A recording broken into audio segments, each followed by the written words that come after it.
शांति। 17 जनवरी 2023 की बाप दादा की साकार मुरली। मुरली के सार में बाबा ने कहा, मीठे बच्चे, तुम इस पाठशाला में आए हो अपनी ऊंची तकदीर बनाने। तुम्हें निराकार बाप से पढ़कर राजाओं का राजा बनना है। प्रश्न है बाबा का, कई बच्चे हैं भाग्यशाली लेकिन बन जाते हैं दुर्भाग्यशाली कैसे? उत्तर में, वह बच्चे भाग्यशाली हैं जिन्हें कोई भी कर्म बंधन नहीं है, अर्थात कर्म बंधन मुक्त हैं, परंतु फिर भी यदि पढ़ाई में अटेंशन नहीं देते, बुद्धि इधर उधर भटकती रहती है। एक बाप जिससे इतना भारी वर्षा मिलता है उसे याद नहीं करते तो भाग्यशाली होते भी दुर्भाग्यशाली ही कहेंगे। दूसरा प्रश्न, श्रीमत में कौन कौन से रस भरे हुए हैं? उत्तर में, श्रीमत ही है जिसमें माता पिता टीचर गुरु सबकी मत इकट्ठी है। श्रीमत जैसे सैक्रीन है जिसमें यह सब रस भरे हुए हैं। गीत है, तकदीर जगाकर आई हूँ। अब मुरली विस्तार से। ओम शांति। शिव भगवान वाच, मनुष्य जब गीता सुनाते हैं तो श्री कृष्ण का नाम लेकर सुनाते हैं। यहाँ तो जो सुनाते हैं कहते हैं शिव भगवान वाच, खुद भी कह सकते हैं शिव भगवान वाच, क्योंकि शिव बाबा स्वयं ही बोलते हैं। दोनों इकट्ठे भी बोल सकते हैं। बच्चे तो दोनों के हैं, बच्चे और बच्चियाँ दोनों बैठे हुए हैं तो कहते हैं बच्चे समझते हो कि कौन पढ़ाते हैं? तो कहेंगे बाप दादा पढ़ाते हैं। बाप बड़े को, दादा छोटे को अर्थात भाई को कहा जाता है, तो बाप दादा इकट्ठा कहा जाता है। अब बच्चे भी जानते हैं कि हम स्टूडेंट हैं, स्कूल में स्टूडेंट बैठे ही हैं तकदीर बनाने के लिए। हम पढ़कर फलाना इम्तहान पास करेंगे। वह जिस्मानी इम्तहान तो बहुत होते हैं। यहाँ तुम बच्चों की दिल में है कि हमको बेहद का बाप परम पिता परमात्मा पढ़ाते हैं। बाप इस ब्रह्मा को नहीं कहते हो, निराकार बाप समझाते हैं। तुम जानते हो हम बाप से राजयोग सीख राजाओं का राजा बनते हैं। राजाएं भी होते हैं और फिर राजाओं के राजाएं भी होते हैं। जो राजाओं के राजाएं हैं उन्हों को राजाएं भी पूछते हैं। यह रिवाज भारत खंड में ही है। पतित राजाएं पावन राजाओं को पूछते हैं। बाप ने समझाया है, महाराजा बड़ी प्रॉपर्टी वाले को कहा जाता है, राजे लोग छोटे होते हैं। आजकल तो कोई कोई राजाओं की महाराजाओं से भी जास्ती प्रॉपर्टी होती है। कोई कोई साहूकारों को राजाओं से भी ज़्यादा प्रॉपर्टी होती है। वहाँ ऐसे अनलॉफुल नहीं होता। वहाँ तो सब कुछ कायदे अनुसार होगा। बड़े महाराजा पास बड़ी प्रॉपर्टी होगी। तो तुम बच्चे जानते हो हमको बेहद का बाप बैठ पढ़ाते हैं। परमात्मा बगैर राजाओं का राजा, स्वर्ग का मालिक कोई बना नहीं सकता। स्वर्ग का रचयिता है ही निराकार बाप। उनका नाम भी गाते हैं हेवनली गॉडफादर। बाप साफ समझाते हैं, मैं तुम बच्चों को फिर से स्वराज देकर राजाओं का राजा बनाता हूँ। अब तुम जानते हो हम तकदीर बनाकर आए हैं बेहद के बाप से राजाओं का राजा बनने। कितनी खुशी की बात है। बड़ा भारी इम्तहान है। बाबा कहते हैं श्रीमत पर चलो। इसमें माता पिता टीचर गुरु आदि सबकी मत इकट्ठी है, सबकी सैक्रीन बनी हुई है, सभी का रस एक में भरा हुआ है, सबका साजन एक है। पतित से पावन बनाने वाला एक बाप ठहरा। गुरु नानक ने भी उनकी महिमा की है तो जरूर उनको याद करना पड़े। पहले वह अपने पास ले जाएगा, फिर पावन दुनिया में भेज देगा। कोई भी आए तो उसको समझाना है यह गॉडली कॉलेज है। भगवान वाच, और स्कूलों में भी कभी भगवान वाच नहीं कहेंगे। भगवान है ही निराकार ज्ञान का सागर, मनुष्य सृष्टि का बीज रूप। तुम बच्चों को बैठ पढ़ाता हूँ। यह गॉडली नॉलेज है। सरस्वती को गॉडेज ऑफ नॉलेज कहते हैं। तो जरूर गॉडली नॉलेज से गॉड गॉडेज ही बनते होंगे, बैरिस्ट्री नॉलेज से बैरिस्टर ही बनते हैं। या है गॉडली नॉलेज। सरस्वती को गॉड ने नॉलेज दी है, तो जैसे सरस्वती गॉडेज ऑफ नॉलेज है, वैसे तुम बच्चे हो। सरस्वती को बहुत बच्चे हैं, परंतु हर एक गॉडेज ऑफ नॉलेज कहलाए जाएं या नहीं हो सकता। इस समय अपने को गॉडेज नहीं कह सकते, वहाँ भी तो देवी देवताएं ही कहेंगे। गॉड नॉलेज बरोबर देते हैं, लेसन ऐसे धारण कराते हैं या मर्तबा देते हैं बड़ा।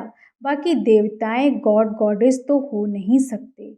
यह माता पिता तो जैसे कि गॉड गॉडेज हो जाते हैं, परंतु है तो नहीं। निराकार बाप को गॉड फादर कहेंगे, इन साकार को गॉड थोड़े ही कहेंगे। यह बड़ी गूढ़ बातें हैं। आत्मा और परमात्मा का रूप और फिर संबंध कितनी गूढ़ बातें हैं। वह जिस्मानी संबंध काका चाचा मामा आदि तो कॉमन है, यह तो है रूहानी संबंध। समझाने की बड़ी युक्ति चाहिए। माता पिता अक्षर गाते हैं तो जरूर कोई अर्थ है ना। यह अक्षर अविनाशी बन जाते हैं, भक्ति मार्ग में भी चला आता है। तुम बच्चे जानते हो, हम स्कूल में बैठे हैं, पढ़ाने वाला ज्ञान का सागर है, इनकी आत्मा भी पढ़ती है। इस आत्मा का बाप वह परमात्मा है, जो सभी का बाप है। वह पढ़ाते हैं, उनको गर्व में तो आना नहीं है, तो नॉलेज कैसे पढ़ाएं। वह आते हैं ब्रह्मा के तन में, उन्होंने फिर ब्रह्मा के बदले श्री कृष्ण का नाम डाल दिया है। या भी ड्रामा में है, कुछ भूल हो तब तो बाप को आकर इस भूल को करेक्ट कर अभूल बनाएं। निराकार को ना जानने के कारण ही मूझ गए हैं। बाप समझाते हैं, मैं तुम्हारा बेहद का बाप, बेहद का वर्षा देने वाला हूँ। लक्ष्मी नारायण स्वर्ग के मालिक कैसे बने, यह कोई भी नहीं जानते। जरूर कोई ने तो कर्म सिखाए होंगे ना, वह भी जरूर बड़ा होगा तो इतना ऊंच पद प्राप्त कराया। मनुष्य कुछ भी नहीं जानते। बाप कितना प्यार से समझाते हैं, कितनी बड़ी अथॉरिटी है। सारी दुनिया को पतित से पावन बनाने वाला मालिक है। समझाते हैं यह बना बनाया ड्रामा है, तुमको चक्र लगाना होता है।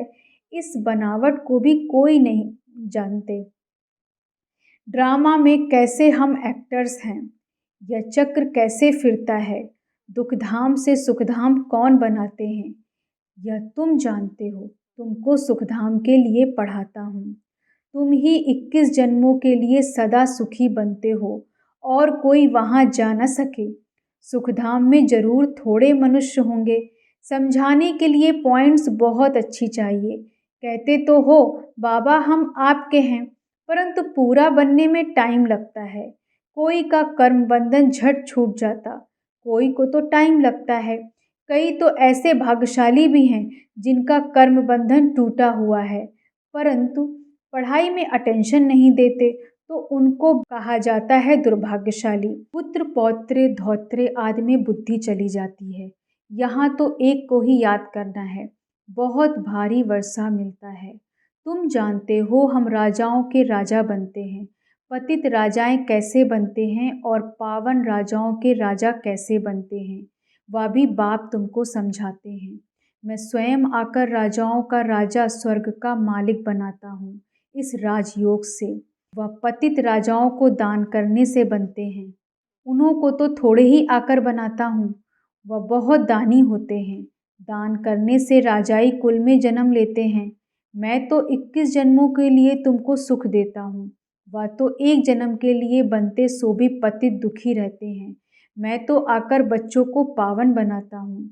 मनुष्य समझते हैं सिर्फ गंगा स्नान करने से पावन बनते हैं, कितने धक्के खाते हैं। गंगा जमुना आदि की कितनी महिमा करते हैं। अब इसमें महिमा की कोई बात ही नहीं, पानी सागर से आता है। ऐसे तो बहुत नदियाँ हैं, विलायत में भी बड़ी बड़ी नदियाँ खोदकर बनाते हैं, इसमें क्या बड़ी बात है। ज्ञान सागर और ज्ञान गंगाएं कौन हैं, यह तो जानते ही नहीं। शक्तियों ने क्या किया, कुछ भी नहीं जानते। वास्तव में ज्ञान गंगा और ज्ञान सरस्वती या जगदम्बा है। मनुष्य तो जानते ही नहीं, जैसे भील हैं, बिल्कुल ही बुद्धि बेसमझ हैं। बाप आकर बेसमझ को कितना समझदार बनाते हैं। तुम बता सकते हो, इन्हों को राजाओं का राजा किसने बनाया? गीता में भी है, मैं राजाओं का राजा बनाता हूँ।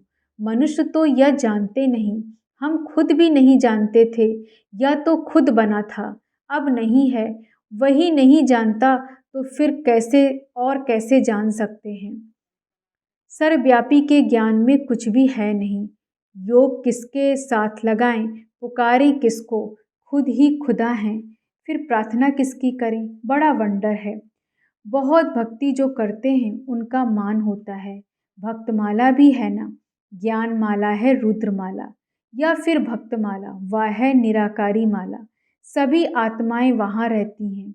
उनमें भी पहला नंबर आत्मा किसकी है? जो नंबर 1 में जाते हैं, सरस्वती की आत्मा व ब्रह्मा की आत्मा नंबर 1 पढ़ती है। यह आत्मा की बात है। भक्ति मार्ग में तो सब जिस्मानी बातें हैं। फलाना भक्त ऐसा था, उनके शरीर का नाम लेंगे। तुम मनुष्य को नहीं कहेंगे। तुम जानते हो ब्रह्मा की आत्मा क्या बनती है? वह जाकर शरीर धारण कर राजाओं का राजा बनते हैं। आत्मा शरीर में प्रवेश कर राज्य करती है। अभी तो राजा नहीं है, राज्य करती हो तो आत्मा है ना। मैं राजा हूँ, मैं आत्मा हूँ, इस शरीर का मालिक हूँ। अहम शरीर का नाम ही श्री नारायण धराए, फिर राज्य करेंगे। आत्मा ही सुनती और धारण करती है। आत्मा में संस्कार रहते हैं। अब तुम जानते हो, हम बाप से राजाई लेते हैं श्रीमत पर चलने से। बाप दादा दोनों मिलकर कहते हैं, बच्चे, दोनों को बच्चे कहने में का हक है। आत्मा को कहते हैं निराकारी बच्चे। मुझ बाप को याद करो और कोई कह न सके कि हे निराकारी बच्चे, हे आत्माएं मुझ बाप को याद करो। बाप ही आत्माओं से बात करते हैं। ऐसे तो नहीं कहते, हे परमात्मा मुझ परमात्मा को याद करो। कहते हैं, हे आत्माएं मुझ बाप को याद करो। तो इस योग अग्नि से तुम्हारे विकर्म विनाश होंगे। बाकी गंगा स्नान से कोई पाप आत्मा से पुण्य आत्मा नहीं बन सकते। गंगा स्नान कर फिर घर में आकर पाप करते हैं। इन विकारों के कारण ही पाप आत्मा बनते हैं। यह कोई समझते नहीं। बाप समझाते हैं कि अब तुमको राहु का कड़ा ग्रहण लगा हुआ है। पहले हल्का ग्रहण होता है, अब दे दान तो छूटे ग्रहण। प्राप्ति बहुत भारी है, तो पुरुषार्थ भी ऐसे करना चाहिए ना। बाप कहते हैं, मैं तुमको राजाओं का राजा बनाऊंगा, इसलिए मुझे और वर्षे को याद करो। अपने 84 जन्मों को याद करो। इसलिए बाबा ने नाम ही रखा है स्वदर्शन चक्रधारी बच्चे। तो स्वदर्शन का चक्र भी चाहिए ना। बाप समझाते हैं, यह पुरानी दुनिया खत्म होनी है, तुमको मैं नई दुनिया में ले चलता हूँ। सन्यासी सिर्फ घर बार को भूलते हैं, तुम सारी दुनिया को भूलते हो। या बाप ही कहते हैं कि अशरीरी बनो, मैं तुमको नई दुनिया में ले चलता हूँ। इसलिए पुरानी दुनिया से, पुराने शरीर से ममत्व तोड़ो, फिर नई दुनिया में तुमको नया शरीर मिलेगा। देखो, श्री कृष्ण को श्याम सुंदर कहते हैं। सतयुग में वह गोरा था, अब अंतिम जन्म में काला हो गया है, तो कहेंगे ना श्याम ही सुंदर बनता है। फिर सुंदर से श्याम बनता है, तो नाम रख दिया है श्याम सुंदर। काला बनाते हैं 5 विकार रावण, और फिर गोरा बनाते हैं परमपिता परमात्मा। चित्र में भी दिखाया है कि मैं पुरानी दुनिया को लात मार गोरा बन रहा हूँ। गोरी आत्मा स्वर्ग की मालिक बनती है, काली आत्मा नर्क की मालिक बनती है। आत्मा ही गोरी और काली बनती है।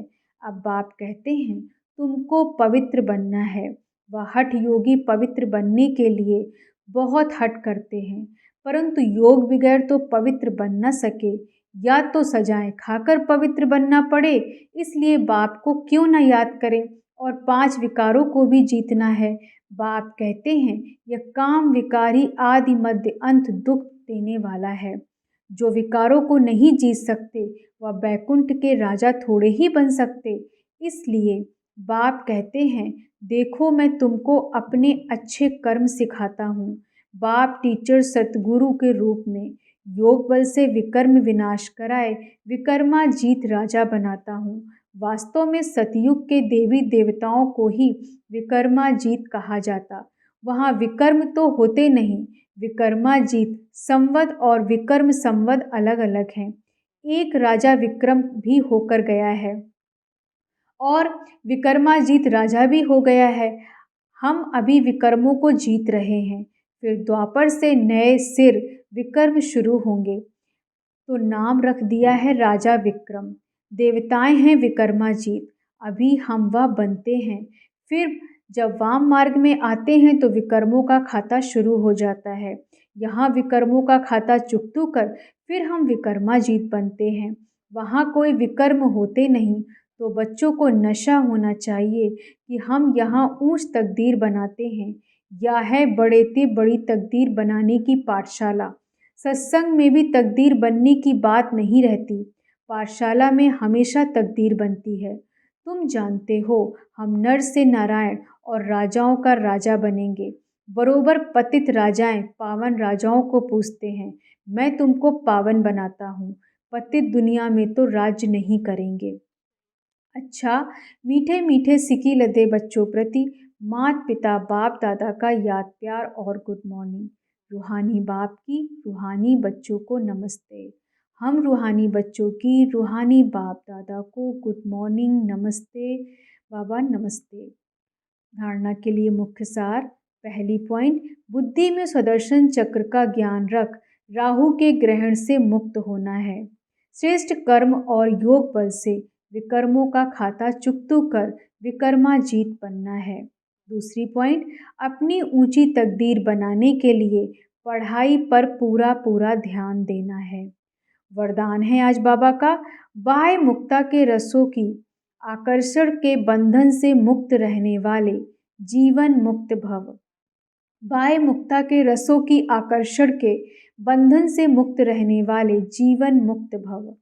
विस्तार से, बाह्य मुक्ता अर्थात व्यक्ति के भाव स्वभाव और व्यक्त भाव के वाइब्रेशन, संकल्प बोल और संबंध संपर्क द्वारा एक दो को व्यर्थ की तरफ उकसाने वाले, सदा किसी न किसी प्रकार के व्यर्थ चिंतन में रहने वाले, आंतरिक सुख शांति और शक्ति से दूर यह बाह्यमुक्ता के रस भी बाहर से बहुत आकर्षित करते हैं। इसलिए पहले इनको कैंची लगाओ।